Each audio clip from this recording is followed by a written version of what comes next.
Tony Morehouse owns a kitchen remodeling business that brings in more than enough to provide for his family. He believes God has blessed his business because he is a faithful tither, although when he first learned of the concept, it was hard to do. 10% that's a lot of money. I said, there's no way when you're coming from a kid growing up when your parents would put $5 a week in the plate, that's what I thought you were supposed to do. But years ago, his faith in tithing was tested. The distributor for his company went bankrupt, and he had thousands in deposits with no way to fill the orders.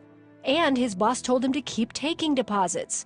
Tony couldn't do it and quit. I remember coming home and telling Nancy that I didn't know what was going to happen next. I mean, all of a sudden you go from having expense accounts, good income, to nothing.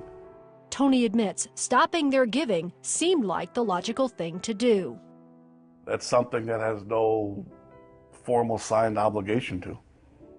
It's just your word against God, so that's the first thing that you want to think about cutting. Nancy said, no way. Now that we had learned that giving to God and the blessings that could come from that were just outweighed the scariness of watching the checking account go down and figuring out how we're going to pay the mortgage. Just never was an issue.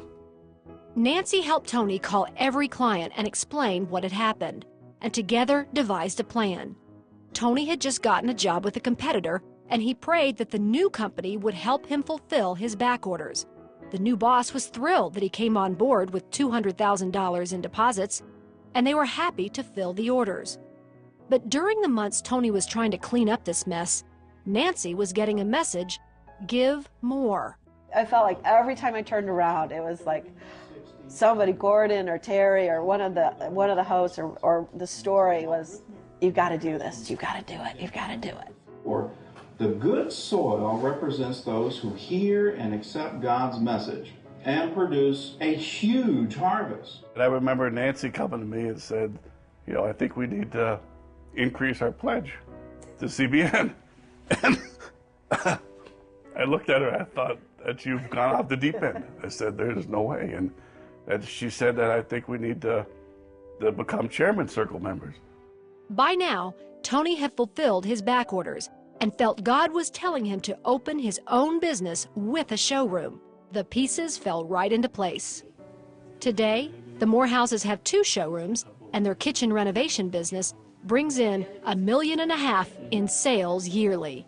They feel strongly that God has blessed them so much because they have stood firm on listening and obeying in all areas of their lives, including their finances. You just can't be afraid. You just got to step out and wait for faith and put all your trust in Him.